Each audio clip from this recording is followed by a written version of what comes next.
Hello students, my name is Preeti Grewal. Welcome to Ambition Nursing Classes. Physical examination के बारे में हमने डिस्कस कर लिया था. अब हम देखेंगे हाई रिस्क न्यूनेट्स होते हैं वो कौन कौन से होते हैं. तो हाई रिस्क न्यूनेट में सबसे पहले जो कंडीशन देखेंगे वो हम देखेंगे प्रीटर्म बेबी. कि प्रीटर्म बेबी है वो क्या होता है. जो प्रीटर्म बेबी है उसके अंदर सबसे पहले हम डेफिनेशन देखेंगे कि प्रीटर्म बेबी कौन से होते हैं. जो बेबी 37 वीक ऑफ गेस्टेशन से पहले डिलीवर होते हैं उनको हम प्रीटर्म बेबी बोलते हैं. तो बेबी वो deliver before the 37 weeks of gestation. 37 week से पहले जो बेबी है वो डिलीवर होते हैं उनको हम क्या बोलते हैं. प्रीटर्म बेबी बोलते हैं. प्रीटर्म बेबी की भी कैटेगरीज होती हैं. सबसे पहली जो कैटेगरी होती है वो हमारी होती है moderate to late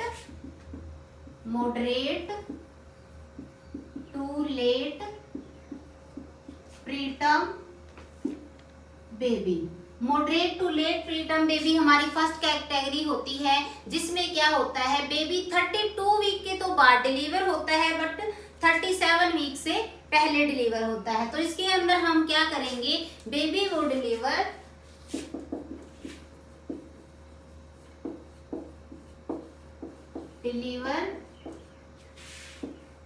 after the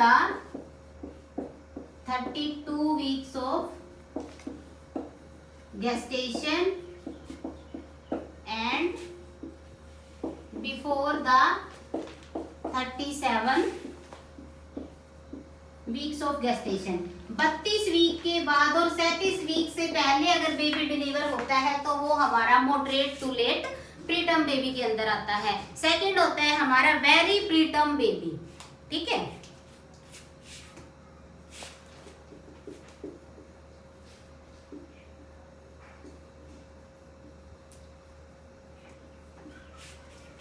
second हमारा क्या आएगा very preterm baby. Very preterm baby क्या होगा जो क्या होगा deliver 28 week to 32 weeks. Baby deliver 28 to 32 weeks. ठीक है. 28 वीक से 32 वीक के बीच में अगर बेबी पैदा होता है तो उसको हम वेरी प्रीटर्म बेबी बोलते हैं. उसके बाद आ जाएगा हमारा एक्सट्रीम प्रीटर्म बेबी. ठीक है. Extreme preterm baby. जो एक्सट्रीम प्रीटर्म बेबी है वो क्या होगा हमारा जो बेबी बिफोर 28 वीक से पहले डिलीवर हो जाए तो उसको हम क्या बोलेंगे एक्सट्रीम प्रीटर्म बेबी. ठीक है. Deliver before 28 weeks of gestation. Short form लिख रही है. 28 वीक ऑफ गेस्टेशन से पहले अगर बेबी डिलीवर होता है तो हम उसको एक्सट्रीम प्रीटर्म बेबी बोलते हैं. तो डेफिनेशन भी देख ली हमने, कैटेगरी को भी चेक कर लिया है. देन हम क्या डिस्कस करेंगे कॉजेस के बारे में डिस्कस करेंगे. ठीक है. डेफिनेशन देख ली हमने, कैटेगरी नोट कर ली है. क्या क्या कारण होता है जिनकी वजह से प्रीटर्म बेबी है वो डिलीवर होते हैं. ठीक है. दो टाइप के मोस्ट कॉमन हमारे कॉजेस होते हैं. एक हमारा स्पॉन्टेनियस कॉज होता है. सेकंड हमारे जो कॉजेस होते हैं वो होता है हमारा इंड्यूस्ड कॉजेस. ठीक है. तो हम क्या देखेंगे कॉजेस देखेंगे.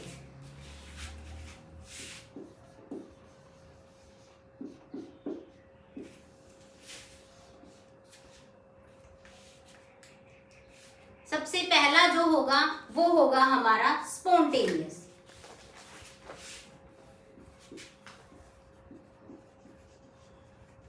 और देन सेकंड हमारा क्या होगा इंड्यूस्ड.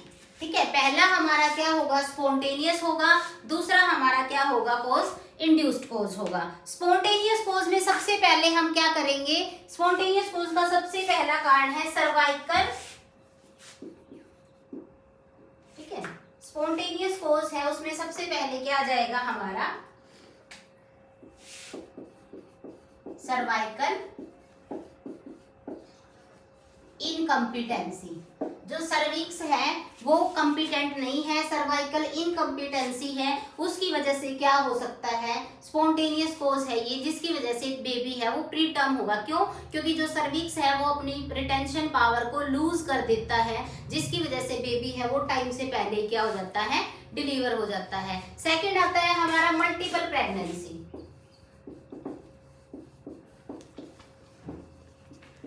सेकंड कॉज के अंदर क्या आएगा हमारा, मल्टीपल प्रेगनेंसी आएगा। मल्टीपल प्रेगनेंसी के अंदर मोस्ट कॉमन कॉज होता है, ठीक है, मल्टीपल प्रेगनेंसी के अंदर मोस्ट कॉमन कॉज होगा हमारा पॉलीहाइड्रोमिनास।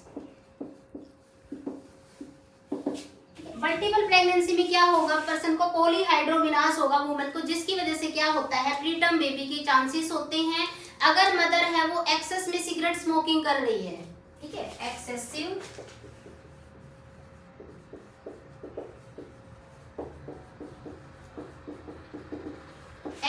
सिगरेट स्मोकिंग, ठीक है, मदर है वो एक्सेस में सिगरेट स्मोकिंग कर रही है, तो उसकी वजह से भी बेबी है वो प्रीटर्म हो सकता है। लो socio economic condition,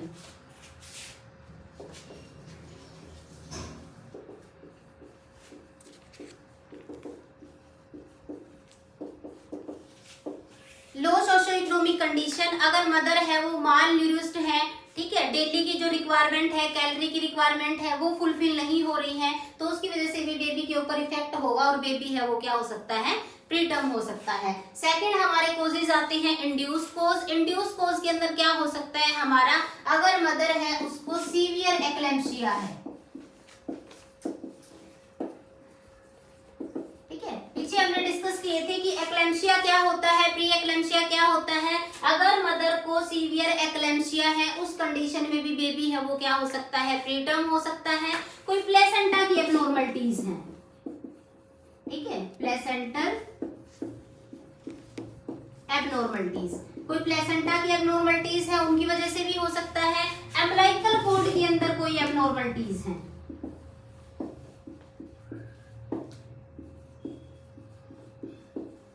एम्बलाइकल cord abnormalities. तो हमने कॉज को डिस्कस किया है, दो टाइप के कॉज थे mainly, spontaneous causes and induced causes, ठीक है, डेफिनेशन देख ली। देन हम डिस्कस करेंगे sign and symptoms of the preterm baby. जो प्रीटर्म बेबी हो गया उसके क्या साइन एंड सिम्टम्स हमें देखने को मिलेंगे, उसकी लेंथ क्या होगी, रेस्पिरेटरी स्टेटस कैसा होगा उसका, तो क्या डिस्कस करेंगे हम, sign and symptoms of the preterm baby, ठीक है, वन बाय वन हम साइन एंड सिम्टम्स देखेंगे।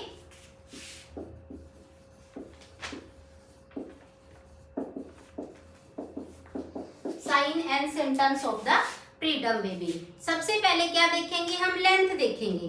प्रीटर्म बेबी की लेंथ है वो नॉर्मल जो लेंथ होती है मैंने आपको बताया था 45 सेंटीमीटर तक होती है, तो क्राउन टू हील जब हम लेंथ लेंगे बेबी की तो लेंथ क्या होगी, लेस देन द 45 सेंटीमीटर, ठीक है, लेस देन 45 सेंटीमीटर, ठीक है। कौन सी length, crown to heel length.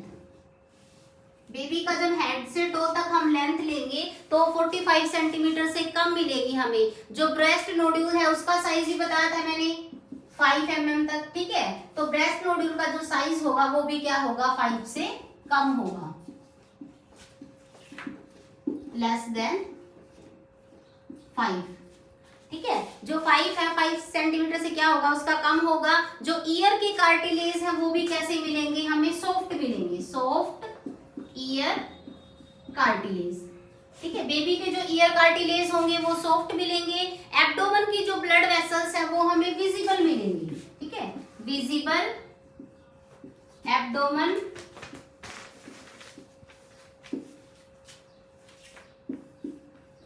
Abdominal जो वेसल्स है वो क्या होंगी, हमें विजिबल दिखेंगी। जो रिफ्लेक्सेस है बेबी की, सकिंग रिफ्लेक्सेस है, ठीक है, जितने भी टाइप की रिफ्लेक्सेस है, रिफ्लेक्सेस कैसे होंगी, पुअर रिफ्लेक्सेस होंगी, ठीक है, रिफ्लेक्सेस कैसी होगी, पुअर रिफ्लेक्सेस होगी। सबसे मेन साइन जो प्रीटर्म बेबी का होता है वो होता है हमारा स्कार्फ साइन। बहुत बार कॉम्पिटिटिव एग्जाम में इसके बारे में क्वेश्चन पूछा जाता है, स्कार्फ साइन किस डिजीज कंडीशन का होता है, ये होता है हमारा प्रीटर्म डिजीज कंडीशन का, ठीक है।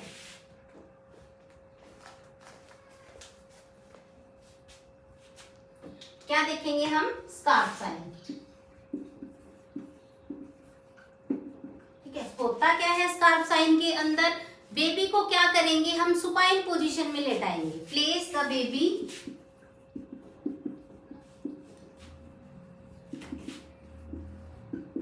Baby in supine position. ठीक है, बेबी को क्या करेंगे हम, सुपाइन पोजीशन के अंदर प्लेस करेंगे। After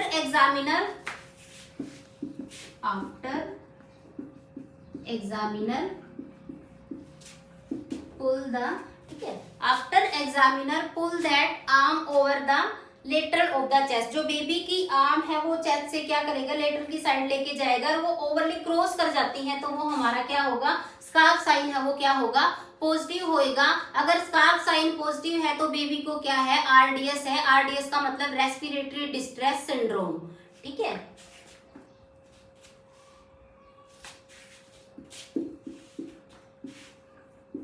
lateral sign.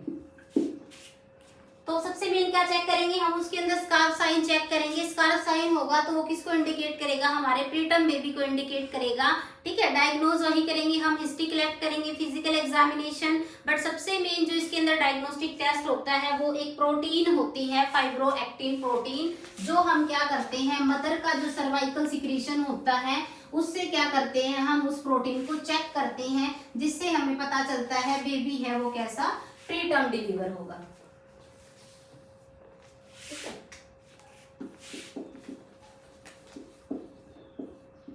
डायग्नोसिस में क्या करेंगे हम, सबसे पहले हिस्ट्री कलेक्ट करेंगे। हिस्ट्री कलेक्शन, फिजिकल एग्जामिनेशन करेंगे हम। ठीक है, हिस्ट्री कलेक्ट कर ली हमने, फिजिकल एग्जामिनेशन करेंगे। उसके बाद क्या करेंगे, फाइब्रो, ठीक है, जो प्रोटीन बताया है मैंने आपको, फाइब्रोनेक्टिन प्रोटीन है।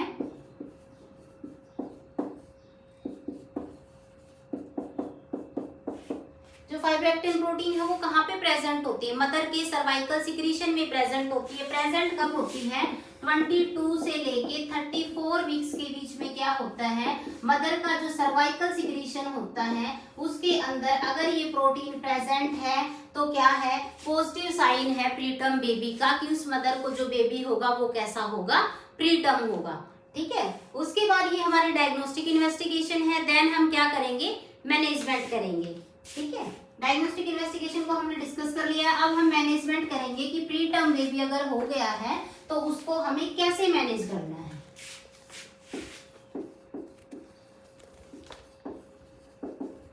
मैनेजमेंट करेंगे। मैनेजमेंट में हम क्या कर सकते हैं, सबसे पहले बच्चे का हमें क्या करना है, रेस्पिरेशन को मेंटेन करना है।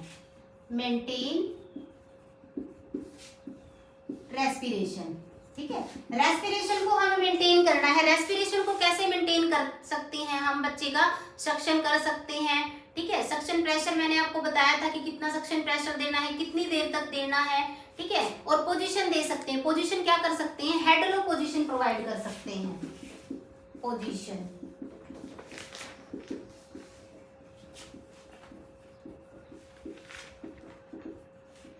और क्या कर सकते हैं हम, सक्शनिंग कर सकते हैं हम, बच्चे की पोजीशन प्रोवाइड कर सकते हैं। ठीक है, तो पोजीशन भी प्रोवाइड कर दी हमने, सक्शनिंग भी कर दी है। ठीक है, उसके बाद हम क्या कर सकते हैं, बच्चे को टैक्टाइल स्टिमुलेशन प्रोवाइड करेंगे। टैक्टाइल स्टिमुलेशन हम बेबी को क्यों देंगे, कि बेबी क्राई करेगा, अगर क्राई करेगा तो उसके लंग्स क्या हो जाएंगे, एक्सपेंड हो जाएंगे। पूरी वीडियो